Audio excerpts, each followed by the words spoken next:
नमस्कार साथियों, analyser app में आपका स्वागत है।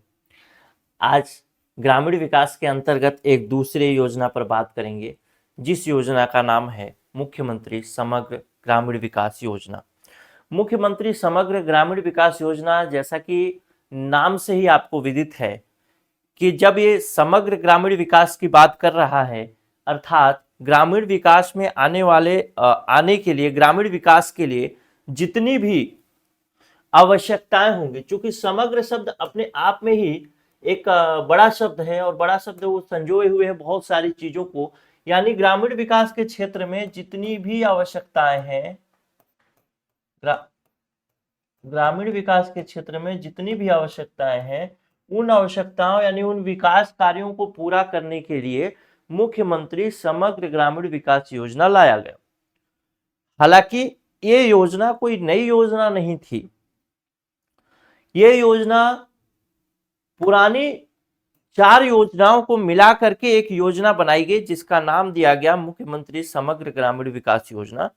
वो 4 योजनाएं कौन कौन सी थी और ये योजना कब शुरू होती है, मुख्यमंत्री समग्र ग्रामीण विकास योजना, इस सब विषयों पर बात करेंगे। और मैं आपको एक चीज बताता चलूंगा कि एडीओ के अंतर्गत आपको इसमें से कहां कहां से सवाल पूछे जा सकते हैं, उन पॉइंट्स को विशेषकर ध्यान रखिएगा।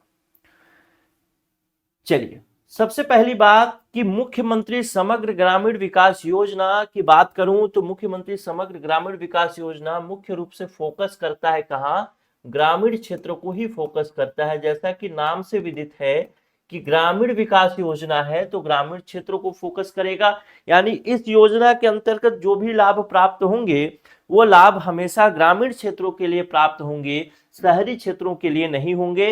तो सबसे पहला सवाल, चूंकि नाम से भी पता चल जाएगा, लेकिन आपसे पूछा जा सकता है, अगर इस ग्रामीण को हटा दे, एग्जामिनर एक खेल करना चाहे, कहे कि ग्रामीण को हटा देता हूं, मुख्यमंत्री समग्र विकास योजना ऐसा लिख देता हूं, तो भी आपसे पूछेगा किस क्षेत्र की योजना है, ग्रामीण क्षेत्र की योजना हमेशा बताइए।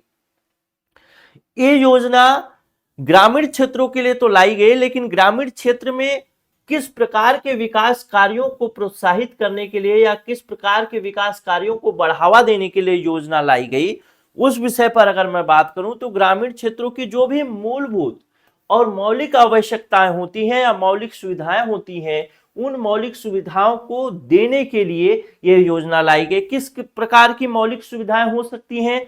कोई ग्राम है जहां पर बहुत सारे गांव हैं, लेकिन उस गांव में कोई शमशान नहीं है,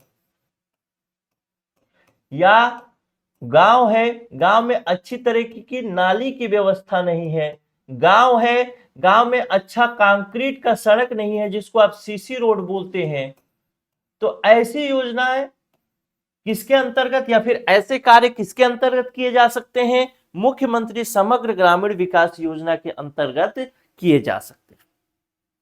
मुख्यमंत्री समग्र ग्रामीण विकास योजना फोकस ही करता है किसको?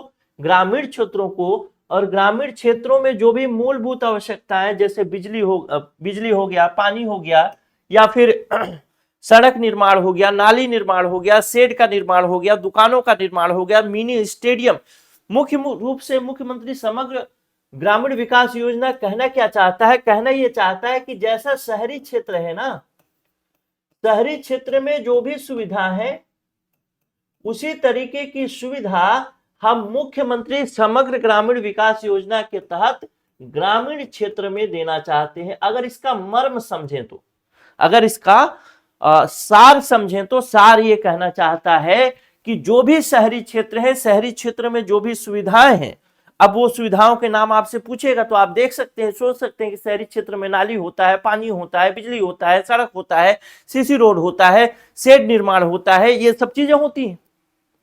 तो वैसी सुविधाएं हम ग्रामीण क्षेत्रों में देना चाहते हैं। उसी के लिए मुख्यमंत्री समग्र ग्रामीण विकास योजना लाया गया। मुख्य रूप से इसमें जो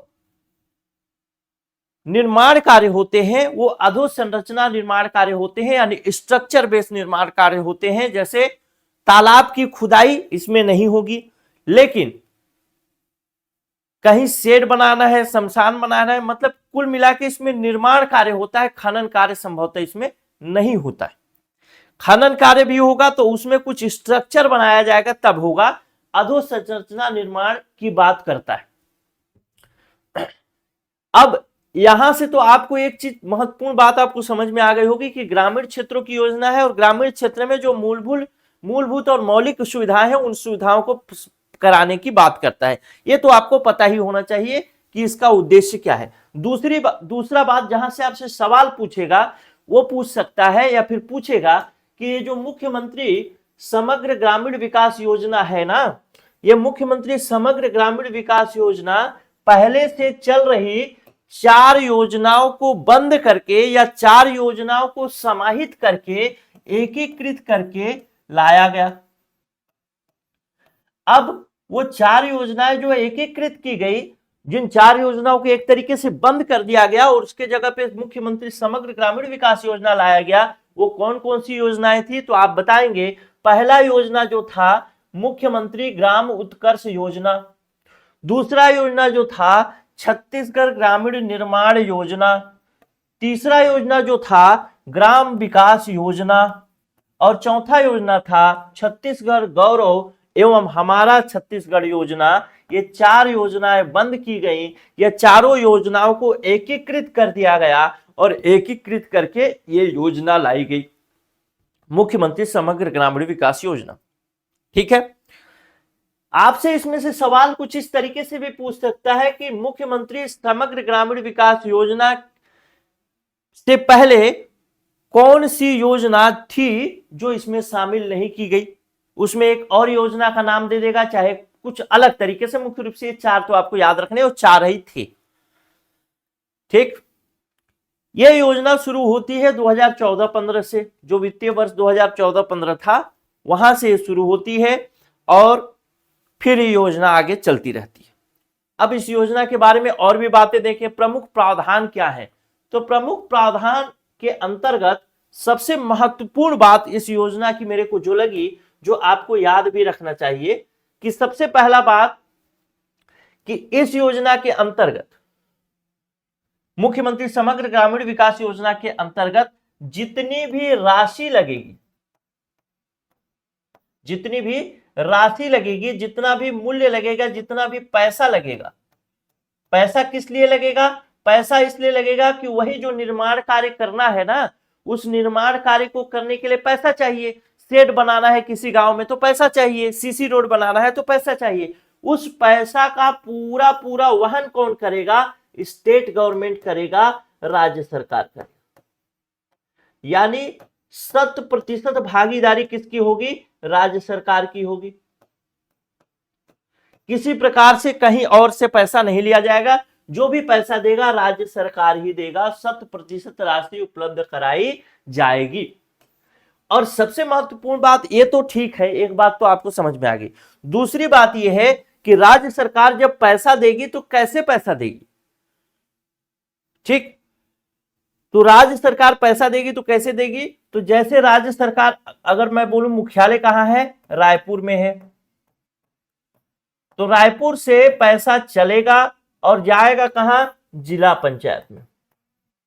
सामान्य तौर पर जब किसी स्टेट गवर्नमेंट से, मतलब राज्य सरकार पैसा देती है किसी ग्राम पंचायत के लिए, ग्राम पंचायत के विकास के लिए, तो आता कैसे है, स्टेट गवर्नमेंट का पैसा आएगा पहले जिला पंचायत में, जिला पंचायत से हो जाएगा जनपद पंचायत में, और जनपद पंचायत से ग्राम पंचायत को आवंटित कर दिया जाएगा, फिर ग्राम पंचायत उसका उपयोग करेगा। राज्य सरकार, जिला पंचायत, जनपद पंचायत, फिर ग्राम पंचायत में पहुंचता है।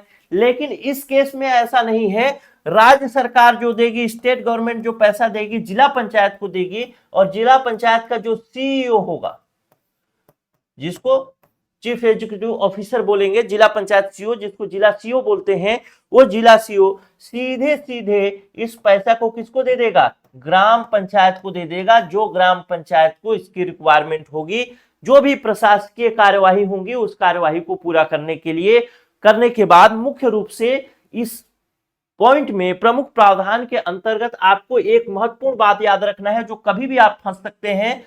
पहला प्रमुख बात क्या है कि 100% भागीदारी किसकी है, तो स्टेट गवर्नमेंट की है। लेकिन फंड, जब पैसा का फ्लो बढ़ेगा तो सबसे पहले स्टेट गवर्नमेंट आएगा और वही पैसा देगा। स्टेट गवर्नमेंट के बाद इसके ये जाएगा जिला पंचायत में, और जिला सीओ इस पैसे को आवंटित कर देगा किसको? ग्राम पंचायत को, जिस ग्राम पंचायत को आवश्यकता होगी इसकी। इसमें एक महत्वपूर्ण बात यही याद रखना है कि इसके अंतर्गत जनपद पंचायत का कोई रोल नहीं है। ठीक है, हर जगह पैसा फ्लो होने का जो तरीका होता है, पैसा आने का ग्राम पंचायत में तरीका होता है, वो यही होता है कि पहले राज्य सरकार से जिला, जिला से जनपद और जनपद से ग्राम पंचायत के पास आता है। लेकिन इस केस में ऐसा नहीं है। अब बात करें इसके आंकड़े की कि कितना पैसा दिया गया और कितना कार्य हुआ, कैसे हुआ, उन सब चीजों पर। तो देखिए, सबसे अंतिम आंकड़ा जो है फरवरी 2023 का है। इसके बाद कोई नया आंकड़ा नहीं आया है अभी तक। तो आपसे हो सकता है अगर आंकड़ा पूछने की बात हो तो फरवरी 2023 तक ही आंकड़ा पूछे। चूंकि अभी नया आंकड़ा नहीं आया है तो मैं इसको कहां से अपडेट करा सकता हूं? तो जो आंकड़ा है वो बता दे रहा हूं। अगर ये अपडेटेड नहीं होगा तो फिर अगर आगे अपडेट आ जाएगा भी 1-2 महीना में तो मैं इसको सही करा दूंगा, मतलब चेंज करा दूंगा। बाकी अभी आपको यही याद रखना है। ठीक, तो फरवरी 2023 तक जो कुल राशि थी 1437.80 करोड़ रुपए की राशि स्वीकृत की गई, और उस राशि के द्वारा यानी इतना पैसा खर्च करके इतने काम स्वीकृत किए गए। 39,669 कार्य स्वीकृत किए गए। क्या समझे? फरवरी 2023 तक इतना पैसा स्वीकृत किया गया और उस पैसे के बेस पर इतना काम स्वीकृत किया गया, यानी इतने नग कार्य स्वीकृत किए गए। कहीं पे रोड बना होगा, कहीं पे नाली बना होगा, कहीं पे कुछ और बना होगा। तो कुल काम कितने हुए? 39,669 कार्य। अब इसमें जहां से आपसे प्रश्न पूछेगा, संभवतः ये लाइन आपके काम का नहीं है, लेकिन ये लाइन आपका काम का है। इसके पहले जो मैं बताया कि 4 योजनाओं को समग्र समायोजित करके योजना बनाएगी, वो लाइन भी आपका काम का है। अब जो आपसे प्रश्न पूछेगा वो यहां से पूछेगा, ये आपके काम का चीज है। क्या काम का चीज है देखते। आपसे पूछेगा कि मुख्यमंत्री समग्र ग्रामीण विकास योजना के अंतर्गत जो राशि दी जाती है तो कौन कौन से कार्य के लिए कितनी कितनी राशि दी जा सकती है, अगर थोड़ा गहराई में एग्जामिनर पूछना चाहे तो। और अन्यथा ना पूछे तब तो फिर बस वही पूछ देगा कि 4 योजना को समाहित करके बनाया गया तो 4 योजना के नाम बताओ, या फिर ये योजना कब से शुरू हुई वो पूछ देगा। लेकिन अगर थोड़ा गहराई में पूछना चाहे कि आपका नंबर कट जाए तो फिर वो यहां से पूछेगा क्या है, कोई काम है, उस काम के लिए कितनी राशि सरकार देगी, इस विषय में इसमें बताया गया। गली कंक्रीटीकरण निर्माण, यानी किसी गली में सीसी रोड का निर्माण करना है, तो किसी गली में सीसी रोड का निर्माण करना है तो उसके लिए सरकार 2.60 लाख रुपए यानी 2,60,000 रुपए देगी। स्टेट गवर्नमेंट किसको देगी? जिला पंचायत को। जिला पंचायत सीधे किसको देगा? ग्राम पंचायत को। दूसरा नंबर पॉइंट देखें, यदि नया ग्राम पंचायत भवन का निर्माण करना है, कोई नया ग्राम पंचायत भवन का निर्माण करना है तो उसके लिए 5 लाख रुपए आवंटित किए जाएंगे। ठीक है, 5 लाख रुपए आवंटित किए जाएंगे किसके अंतर्गत? मुख्यमंत्री समग्र विकास ग्रामीण विकास योजना के समग्र ग्रामीण विकास योजना के अंतर्गत। लेकिन एक बात आप सोच करके देखिए कि कोई भी ग्राम पंचायत बनना है तो ग्राम पंचायत सरकार मानती है कि 5 लाख रुपए में नहीं बन सकता। तो 5 लाख रुपए में नहीं बन सकता तो इसका मतलब यह है कि सरकार को और पैसा देना पड़ेगा। तो आपसे सवाल यहां से 2 तरीके से पूछा जा सकता है मेरे दोस्त। पहला सवाल आपसे पूछा जा सकता है कि किसी गांव में ग्राम पंचायत में ग्राम पंचायत भवन का निर्माण करना है तो उस भवन के निर्माण के लिए मुख्यमंत्री समग्र ग्रामीण विकास योजना के तहत कितनी राशि स्वीकृत की जाएगी? तो आप बताएंगे 5 लाख रुपए। लेकिन दूसरा सवाल आपसे यह पूछ सकता है कि किसी ग्राम पंचायत में ग्राम पंचायत भवन का निर्माण करना है तो कुल कितनी राशि स्वीकृत की जाएगी? तो कुल राशि आप बताएंगे 14.15 लाख रुपए, यानी 14,15,000 रुपए स्वीकृत किए जाएंगे, जिसमें से 5 लाख रुपए आपका किससे हो गया? ये 5 लाख रुपए मिलेगा समग्र ग्रामीण विकास योजना से। उसके अलावा मनरेगा के मद से मिलेगा आपका 8.15 लाख रुपए, यानी 8,15,000, और अन्य मद से मिलेगा 1 लाख रुपए। टोटल कितना हो गया? तो 5 और 6 13, 14.15 लाख रुपए। ठीक, तो 14.15 लाख रुपए मैंने बताया भी था, ये वाला। ठीक, सवाल आपसे दो तरीके से पूछ सकता है। पहला सवाल आपसे पूछ सकता है कि किसी गांव में ग्राम पंचायत भवन का निर्माण करना है तो मुख्यमंत्री समग्र ग्रामीण विकास योजना के अंतर्गत कितनी राशि स्वीकृत की जाएगी? तो आप बताएंगे वो राशि स्वीकृत होगी कितनी? मात्र 5 लाख रुपए। लेकिन ये 5 लाख रुपए में ग्राम पंचायत भवन नहीं बनेगा, इसलिए सरकार अलग से मनरेगा के मद से 8.15 लाख रुपए स्वीकृत करती है और अन्य मद से 1 लाख रुपए स्वीकृत करती है। इस तरीके से किसी ग्राम पंचायत को बनने में 14.15 लाख रुपए लग जाते हैं। क्लियर है? ठीक, अब अगला पॉइंट देखते हैं। लेकिन आपसे समग्र विकास का पूछेगा तो हमेशा 5 लाख ही बताइएगा, ध्यान रखिएगा। दूसरा नंबर, अगला पॉइंट देखते हैं। अगला पॉइंट कहता है कि किसी गांव में नाली निर्माण करना है और नाली का निर्माण का साइज जो है वो 100 मीटर। यहां पे भी देखिए 2,60,000 रुपए जो है ना वो 100 मीटर के लिए, ध्यान रखेंगे। तो किसी गांव में नाली का निर्माण करना है जिस नाली की लंबाई 100 मीटर तक है। अगर उस नाली की लंबाई 100 मीटर तक है तो कितना रुपए स्वीकृत किया जाएगा? तो टोटल स्वीकृत राशि जो होगी 1,97,000 रुपए होगी, जिसमें से 40% राशि मनरेगा के मद का होगा और समग्र विकास के मद से 40% और 14वें वित्त से 20% की राशि होगी। यानी 1,97,000 कुल राशि जो है वो राशि मुख्यमंत्री समग्र ग्रामीण विकास योजना की नहीं है। इसका 40%, 1,97,000 का 40% जो राशि है आप निकाल लीजिएगा और उसको लिख भी लीजिएगा, नोट डाउन आपको जरूर करना चाहिए। तो इसका जो 40% राशि है वही समग्र विकास योजना के अंतर्गत दिया जाएगा। तो हो सकता है आपसे इसमें दो तरीके के सवाल पूछ दे। पहला सवाल जैसा कि मैंने बताया कि आपसे पूछ दे कि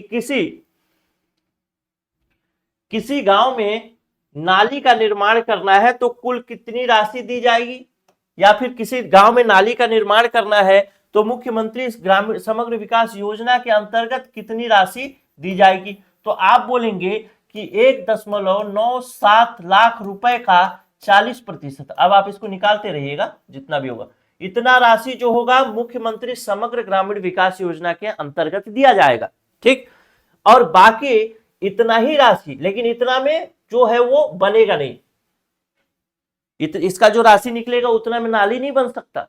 तो उसके लिए सरकार ने मनरेगा के मद से 40% राशि देने का वो किया, यानी इतनी ही राशि मनरेगा के मद से मिल जाएगा। कितना? 1.97 पूरे का 40% किस मद से मिलेगा? मनरेगा के मद से, और 20% मिल जाएगा किस मद से? 14वें वित्त आयोग के मद से। टोटल 100% जो होगा 1,97,000 होगा। अगर मान लीजिए नाली का जो साइज है 100 मीटर से अधिक है तो उसी रेशियो में आगे पैसा बढ़ता भी जाएगा। जैसे 200 मीटर है तो इसको गुणा 2 कर देंगे, 300 मीटर है तो गुणा 3 कर देंगे, ऐसा। चलिए अगले नंबर पॉइंट को देखते हैं। चूंकि एडीओ अब एक ऐसा वो हो चुका है ना, एडीओ एक ऐसा एग्जाम हो चुका है, इतने लोग अपीयर हो रहे हैं कि हर एक छोटा छोटा बारीकी आपको ध्यान रखना ही पड़ेगा और कोई ऑप्शन नहीं है, क्योंकि हर एक जगह से नंबर कट सकते हैं। अब देखते हैं, अगर किसी गांव में मिनी स्टेडियम का निर्माण करना है, मिनी स्टेडियम मतलब स्टेडियम ही होगा लेकिन वो छोटा स्टेडियम होगा, छोटा स्टेडियम होगा।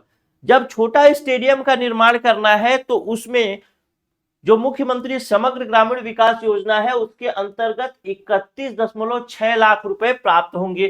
पहला सवाल जब आपसे पूछेगा कि मिनी स्टेडियम के लिए मुख्यमंत्री समग्र ग्रामीण विकास योजना के अंतर्गत कितनी राशि दी जाती है, तो 31.61 लाख रुपए की राशि दी जाती है। लेकिन 31.61 लाख रुपए में वो स्टेडियम नहीं बन सकता, इसलिए मनरेगा के मद से और राशि दी जाती है, जिसको बोला जाता है मनरेगा मद से राशि। वो राशि कितनी है, 19.63 लाख रुपए, और टोटल ये 51 लाख रुपए के आसपास आएगा। 51.24 लाख इसको अगर जोड़ेंगे तो 51.24 लाख आएगा। तो आपसे दो तरीके के सवाल यहां से भी पूछ सकता है। पहला सवाल पूछ सकता है कि जो मिनी स्टेडियम का निर्माण करना है, उस मिनी स्टेडियम के निर्माण के लिए मुख्यमंत्री समग्र ग्रामीण विकास योजना के अंतर्गत कितनी राशि दी जाती है, तो आप बोलेंगे 31.61 लाख रुपए, और बोलेगा कि कुल राशि कितनी दी जाती है, तो आप बोलेंगे 51.24 लाख रुपए। लेकिन आपसे एक सवाल और आपके मन में आएगा कि 51 और 31 के बीच में जो गैप है वो राशि कहां से आती है, तो मनरेगा के मद से आती है, 19.63 लाख रुपए। अब अगला पॉइंट देखते हैं। अगला पॉइंट कहता है कि मुक्तिधाम या प्रतीक्षालय हेतु शेड का निर्माण करना है।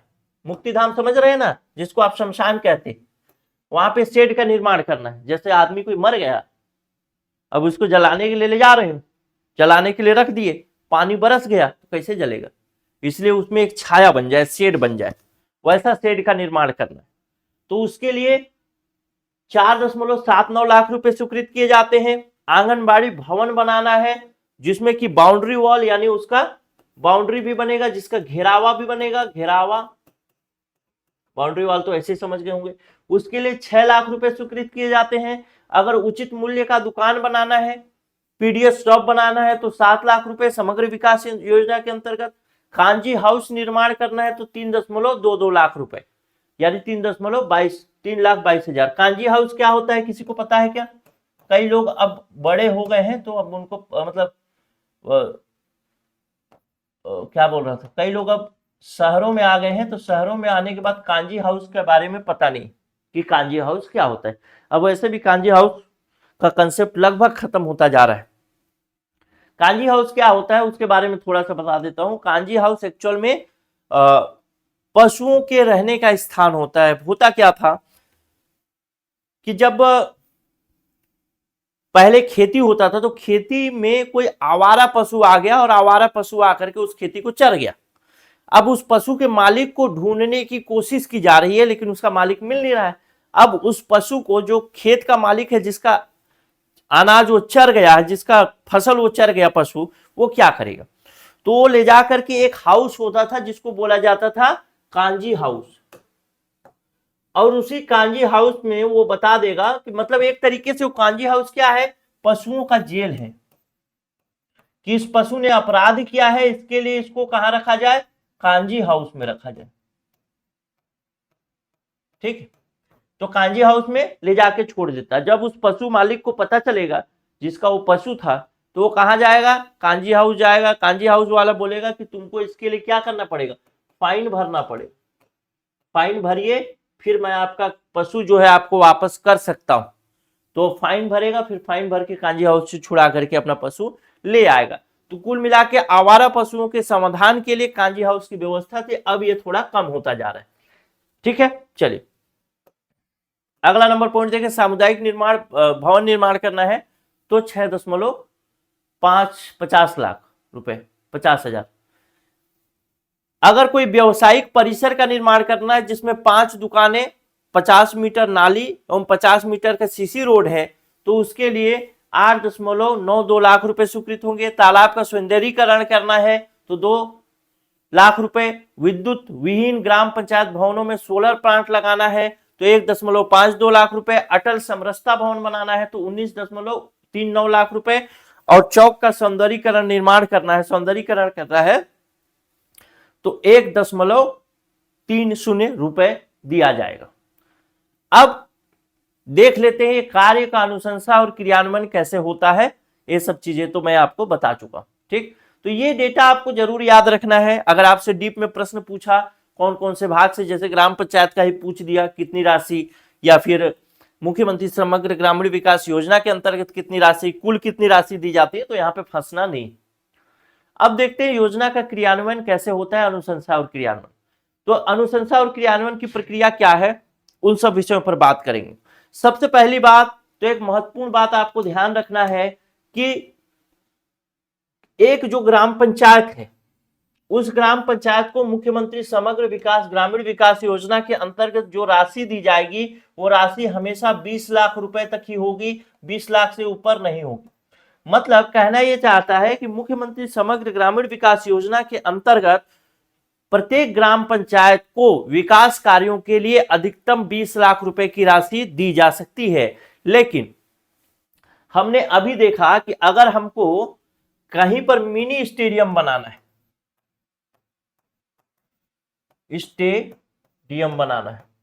तो उस मिनी स्टेडियम को बनाने के लिए लगभग कितना लाख रुपए लगता है, 51 दशमलव कुछ लाख रुपए, ठीक, 51 दशमलव कुछ लाख रुपए लगता है। तो जब एक ग्राम पंचायत को 20 लाख रुपए की राशि दी जाती है, अधिकतम 20 लाख रुपए की राशि एक साल में दी जा सकती है, तो फिर वो स्टेडियम कैसे बनेगा, मिनी स्टेडियम। तो उसके लिए भी इसमें अपवाद की व्यवस्था की गई है कि मान लेते हैं मुख्यमंत्री ने घोषणा कर दी कि कहीं पर मिनी स्टेडियम बनाना है या समरसता भवन बनाना है, ग्राम पंचायत भवन बनाना है, ऐसा मुख्यमंत्री जी का घोषणा होता है, तब की स्थिति में ये जो सीमा है 20 लाख की वो शिथिल भी की जा सकती है, यानी एक ग्राम पंचायत को 20 लाख रुपए से अधिक की राशि दी जा सकती है। तो ये था आज का क्लास। आपको क्लास कैसा लगा नीचे कमेंट करके जरूर बताइएगा, और अच्छा लगा होगा तो एक लाइक करके जाइएगा। अच्छा, एक बात और, अगर आप इस क्लास का पीडीएफ लेना चाहते हैं, पीडीएफ जो कि फ्री है, बिल्कुल फ्री है, तो इस क्लास के पीडीएफ के लिए, अगर आप क्लास यूट्यूब में देख रहे हैं तो पीडीएफ के लिए क्या करना है वो भी बता देता हूं, कई लोग को लेना रहता है। तो पीडीएफ बिल्कुल फ्री है, पहली बात। और पीडीएफ के लिए आप हमारा द एनालाइजर ऐप डाउनलोड कर सकते हैं, और वहां से आपको ये वीडियो आप दोबारा वहां पे भी देख सकते हैं, और उसी के नीचे आपको पीडीएफ भी मिल जाएगा। और जो फ्री क्लास वाला सेक्शन चल रहा है, फ्री क्लास जो चल रहा है, उसमें ही ये अपलोड होगा पीडीएफ और वीडियो, तो वहां पर भी आप देख सकते हैं, वहां से पीडीएफ डाउनलोड कर सकते हैं। मैं उस वीडियो का लिंक डिस्क्रिप्शन में आपको मिल जाएगा कि फ्री क्लास वाले में कैसे जाना है, कैसे रजिस्ट्रेशन करना है, तो आप उसको देख करके वहां पे जा सकते हैं। और ये वाला जो थंबनेल है, ये जो थंबनेल मैंने इस वीडियो में लगा हुआ है मेरे फोटो के साथ, ये वाला, ये थंबनेल आप देख करके उसमें क्लिक करेंगे तो नीचे पीडीएफ डाउनलोड का ऑप्शन आ जाएगा। नमस्कार।